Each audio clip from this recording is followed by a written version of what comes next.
scourge. Lung disease that has plagued humanity for centuries and a serious threat to development in sub-Saharan Africa. It is one of the most deadly and widespread diseases in the world, killing millions of people every year with an estimated 229 million cases and 409,000 deaths worldwide in 2019, of which 93% of cases and 94% of deaths occurred in African region. Most of these cases and deaths occur in sub-Saharan Africa, where the disease disproportionately affects children under the age of 5 and pregnant women. Nigeria has the world's largest malaria burden, accounting for 27% of the world's malaria cases and 23% of malaria mortality globally. World Malaria Day is celebrated to raise awareness on the global efforts to control and ultimately eradicate malaria. In order to curb the widespread of the disease, the Nigerian government recently approved the use of R21 matrix malaria vaccine developed by scientists at Oxford University. NAFDAC, in exercising its mandate, is stipulated by its enabling law,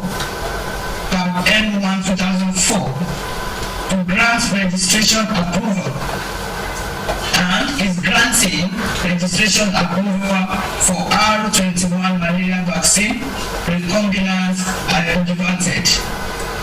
How will the introduction of vaccine further assist in bringing the numbers of people infected to the barest minimum? Vaccination is a veritable means of preventing any disease. And if you talk about a disease as important as malaria, what we call plasmodiasis in medical parlance, if you have, we are talking about a disease of that magnitude, you know that the introduction of a vaccine is going to go a long way to help the population. That's a huge one, and it's going to go a long way to help in the control of malaria in Nigeria. The government will find ways of integrating this properly, but since it's a new vaccine, so many other policies will come up on how we go about it. But I can assure you that an effective malaria vaccine, like what we are talking about now, is going to help us in no small measure. You know, mosquito, you know how small it is. Even the parasite itself, you know how small. Its microscope is what you use microscope to see it. So you now develop a vaccine to it. It's going to be very, very difficult. It's not going to be easy. And I doubt we don't change our attitude. It won't have any effect. You know, they'll be talking about typhoid vaccine. Has it reduced the incidence of typhoid fever? No. Because the real problem is our dirty environment and our attitude. So in as much as we still continue to maintain the same lifestyle, I don't see any vaccine that is going to help curbing malaria. I don't see it. Medical practitioners whose belief is beyond vaccination urge residents to ensure consistent cleanliness of their environment. We know that mosquito is the major problem we have. And mosquito breed where there is swamp, water, stagnant water, bushes around the house, dirty environment. So these are the issues. When mosquitoes now get a chance to breed, then it's easy for mosquitoes to bite people. It bites people in the church, in the car, everywhere, in the homes. So to curb malaria, we have to be able to curb this multiplication of mosquitoes. A major way of preventing malaria, very important, is environmental sanitation. Good hygiene, our kitchens, our toilets, and all the surroundings. Environmental sanitation, very important. We've also been talking about good antenatal care. Currently, the World Health Organization recommendation is that women who are pregnant should have some visits up to 5, 6, 7, 8 per pregnancy. Within this period, they usually have what we call prophylactic anti-malaria. They get treated. For our children, the use of insecticide-treated nets, ITN, has been advocated over the years. It's very, very useful. In a bid to curb the disease in Ondo State, the state government has distributed about 3 million insecticidal nets to households in the 18 local government areas of the state to reduce the prevalence of malaria, especially among pregnant women and children under the age of 5. The theme for World Malaria Day 2023 is time to deliver zero malaria, invest, innovate, implement, with emphasis on urgency to invest resources, innovate strategies, and implement actions towards achieving the goal of zero malaria. Joy Pius, OSRC News.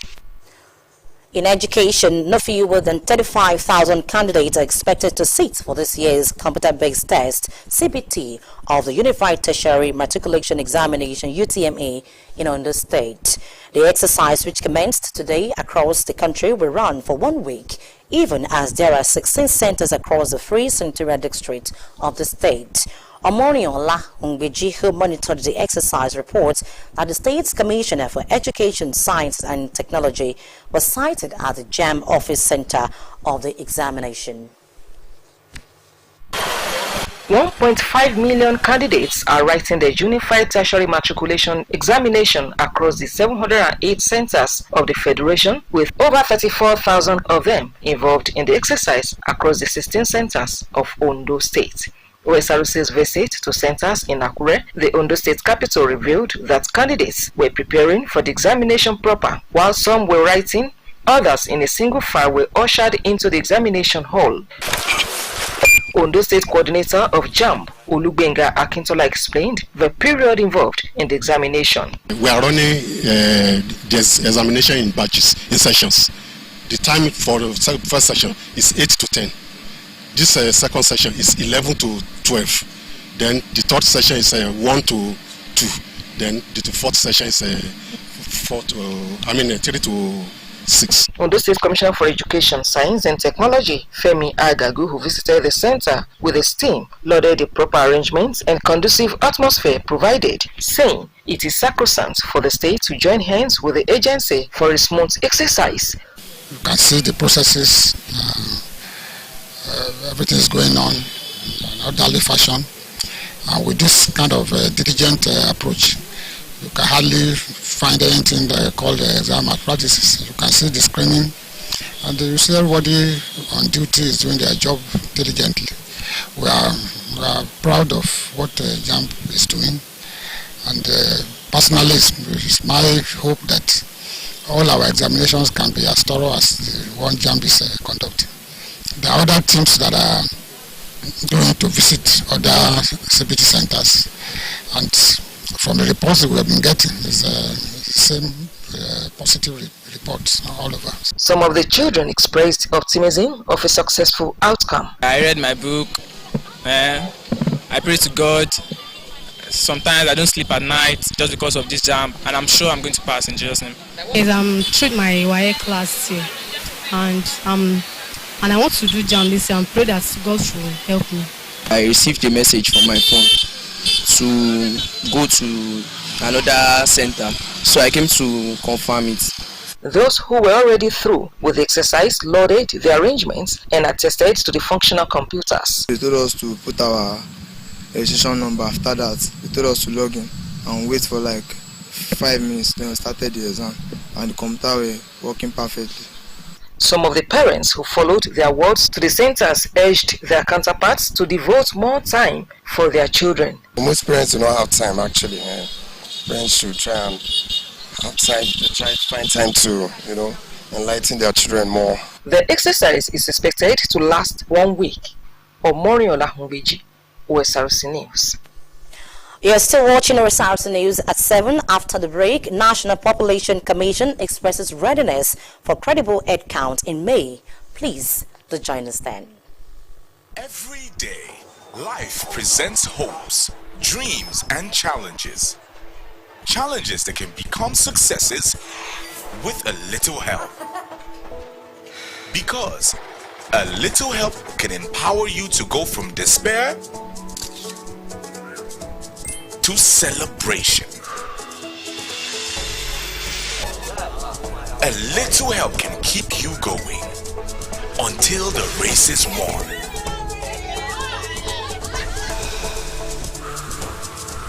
A little help can turn bundles of anxiety into a bundle of joy. And with Glow Data, you get much more than just a little help. you get the biggest data deals in town to make every day glow with small wins and big wins. Dial *777# to select your Glow data plan.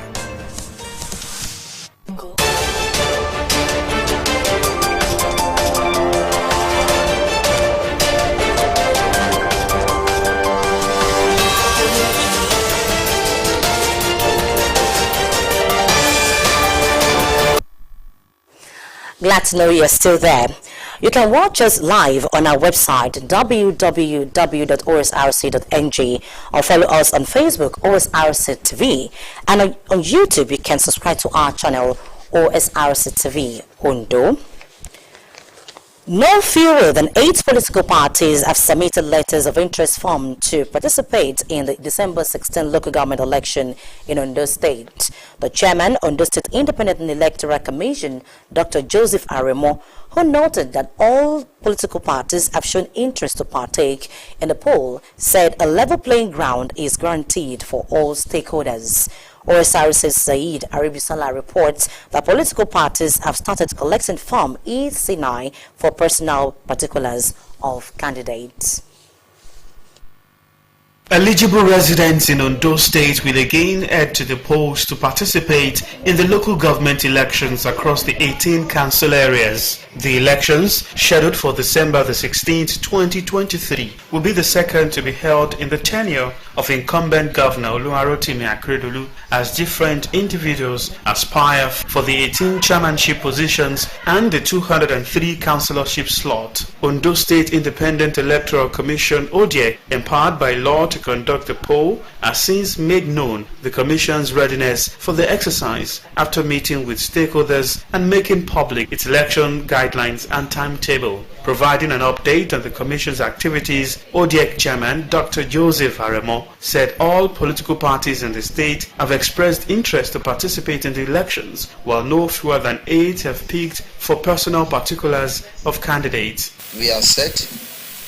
Last week we had a second meeting with the stakeholders, all the parties, they were in attendance, and we have started to issue all the necessary forms, like particular of candidate and list of candidates. We have started issuing those forms to them, and the parties have also been told to come out with their mode of conducting party primaries, to tell us the time they want to conduct their primaries, to also tell us the venue and how the primary are to be conducted. Any moment from now, we want to start our tour to all the local government area offices. We also meet with the head of security agencies in the state to tell them that we are ready and we want them to partner with us. The ODEC boss restates readiness to providing a level playing field for all stakeholders, urging residents to participate as votes will count. We must throw up a template that will ensure that the vote of the people count. The concern of the commission is one man, one vote. We will keep on meeting with all the relevant stakeholders, discussing, and like in our timetable, they have between the 10th of this month, April, and the 10th of June this year to conduct their party primary. After which they must submit a list of successful candidates from the party primary. That's what we are doing. And from time to time, we continue to keep the people of the state and the public abreast of the happening at the commission. OSRC's camera lens captured Mr. Oluwayomi Adekunle at the ODEC headquarters, where he came to submit the letter of interest of his political party. The first meeting that we had at, we said that we will not participate, if most of political parties, because they believe that, they don't normally, the election is not fair enough. But with the meeting that we had with Mr. Chairman, he gave us the confidence that at least this one will be fair enough, the next election. So that is why according to the Ondo State Independent Electoral Commission timetable. Deadline for the conduct of political parties' primary election is 10th of June 2023, while campaigns are expected to kick off on the 17th July to December 14, 2023. Sahira Rebisala, OSRC News. The valedictory meeting of the Nigeria's Governors Forum, comprising 36 state governors of the Federation, will hold tomorrow in Abuja. This is according to an invitation to all 36 governors by the Director General of the Nigerian Governors Forum, Mr. Asihana Okaru.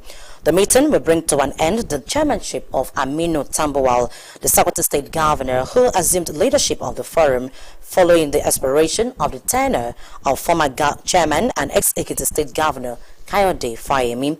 17 governors are leaving the forum, having completed their terms of office, while newly elected ones will be inducted between May 14 and 17.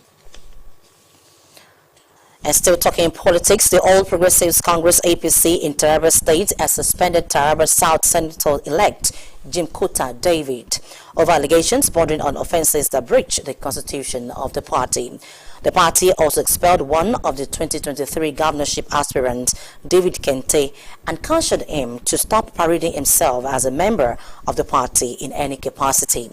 Kente was embroiled in illegal battles with the party's governorship candidate Emmanuel Boacha at the just concluded election.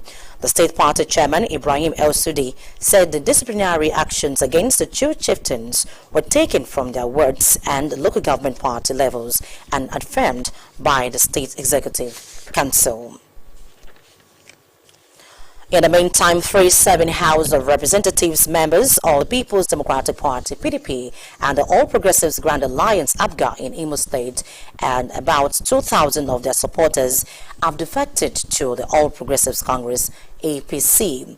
The lawmakers include Bede Eke and Ikena Eleziaya, both of the PDP, as well as Emeka Nwawuba of APGA. At the official declaration of the lawmakers held in Owerri, the state capital, they cited the leadership qualities and achievements of Governor Hope Uzodinma in the last 3.5 years as a reason for their defection. The state chairman of the APC, MacDonald Ebere, in his welcome address said their decision to join the ruling party is the best. The lawmakers promised to support the governor's administration as he seeks a second term in office. The National Population Commission says its service is intact and ready to be deployed for the May 3 to 5 population and housing census.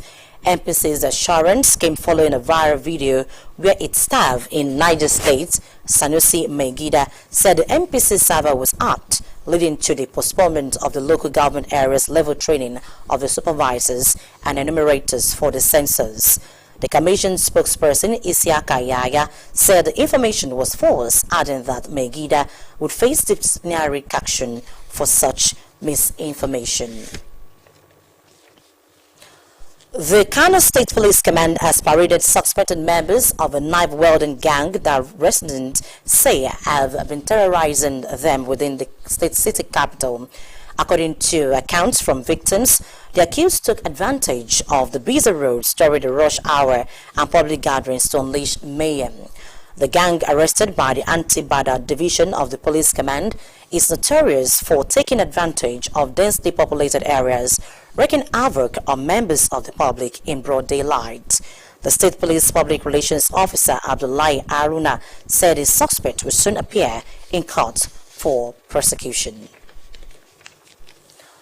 President Muhammadu Buhari is in Accra, Ghana for the third extraordinary session of the Assembly of Heads of State and Government of the Gulf of Guinea Commission convened by President Nana Akufo-Addo. For his sixth foreign trip in 2023, Buhari will participate and deliver remarks at the higher-level discussion on strategies for strengthening peace and security in the fight against maritime-related crimes in the region. As the immediate past chairman of the Assembly, Buhari had championed collective efforts by member states of the region, the Economic Community of Central African States, the Economic Community of West African States, the Gulf of Guinea Commission, and their partners to address and prevent piracy. Buhari is being accompanied by the Minister of Foreign Affairs, Geoffrey Onyema, National Security Advisor, Babangana Muguno, Director General, National Intelligence Agency, Ahmed Abubakar, among other government officials. And to the foreign scene, U.S. President Joe Biden has announced his 2024 re-election bid exactly 4 years after he launched his last campaign for the White House. In a video, Biden framed next year's contest as a fight against Republican extremism, implicitly arguing he needed more time to fully realize his vow to restore the nation's character. At 80 years old, Mr. Biden will be the oldest candidate to seek re-election. And former President Donald Trump is facing a civil trial over an allegation that he raped and advised communists nearly 3 decades ago. Jury selection began today in a New York federal court. Though this is not a criminal case, the consequences for Mr. Trump could nevertheless be serious. Akintunde Akishimola has the detail. Former U.S. President Donald Trump is expected to go on trial in a civil lawsuit brought by the writer Agent Carroll, who has accused him of raping her in a department dressing room in the mid-1990s. Carroll is also accusing Trump of defamation. Trump has denied raping the former Advice magazine columnist, calling her claim a hoax in a social media post last October. He also declared he was, quote, not my type. There's certainly a lot at stake. Business and entertainment lawyer Trey Level said in a trial like this, jury has to decide whether Carroll is credible, and Carroll's lawyer will likely try to introduce testimonies from other women who could claim non-concession contact with Trump. In an effort to convince jurors, the defendant has a pattern of these alleged behavior. And so that can be compelling testimony. You know, if a jury believes, hey, he keeps doing it, he's done it before, you know, why it's not unbelievable he wouldn't do it now. So that's probably the best testimony she has, and it's just going to depend when she gets on the stand and how she testifies. You know, if they believe her, because if there's any doubt at all, I mean, this credibility is everything on this, because it's really a he said, she said. Trump has denied multiple allegations of misconduct from different women. In 2016, audio emerged of the former reality TV star bragging about grabbing women's genitals. Trump apologized for the comment, which he said was just locker room talk. Carroll has said Trump approached her to help buy a gift for another woman at Bergdorf Goodman in the late 1995 or early 1996. She said he maneuvered her into a dressing room, forced her against the wall, and raped her before she was able to break free. Trump has repeatedly attacked Carroll since she first publicly accused him of rape in 2019, including by claiming she was mentally ill. Trump is not required to attend the trial, and his lawyers have said he may not appear, citing security concerns and traffic delays. If Trump testifies, he would likely face an aggressive cross-examination. It's a civil case, so it's not a criminal proceeding, so he doesn't have to worry about jail time or anything like that, but it can be serious civil ramifications. We're talking about money here, and it could be a significant amount of money if it wins and he's found not only to have defamed her but also to have committed the battery that's alleged. The trial comes amid a slew of lawsuits and investigations targeting Trump, the current Republican frontrunner for the 2024 presidential election. Akintunde Akishimola for OSRC News. And the news just reaching us now says the Ondo State Governor Oluwarotimi Akeredolu, who is currently on his annual leave, will no longer resume on Wednesday, April 26, 2023, as earlier scheduled and announced. A statement by the governor's chief press secretary, Richard Olatunde, said the development is due to the 2-day public holidays observed in celebration of the Eid al-Fitr, which marks the end of Ramadan. Consequently, the governor will now resume from the first installment of his 2023 annual leave on Monday, May 1, 2023. The statement noted that the 2-day public holidays are added to his annual leave calendar, thus extending the leave by 2 days. In the meantime, the Deputy Governor Lucky Aiyedatiwa will continue to perform the duties of the office of the governor in acting capacity. The statement assured that Governor Akeredolu is upbeat about his resumption and cannot wait to continue to discharge his duties to the people of the state in line with the redeemed agenda of his administration. The governor is rejuvenated and imbued with inexorable desire to sustain the tempo of development in the state. Concludes the news tonight, but before we go, a quick look at the major stories. We told you that experts have called for proper hygiene and vaccination in winning war against malaria as what marks annual observance. 8 political parties have submitted interest form for December council poll in Ondo State. National Population Commission has expressed readiness for credible head count in May. And from the foreign scene, we told you that exactly 4 years after campaign launch for White House, Joe Biden has announced 2024 re-election bid. And that's the news tonight. Thank you very much for your time. Good evening.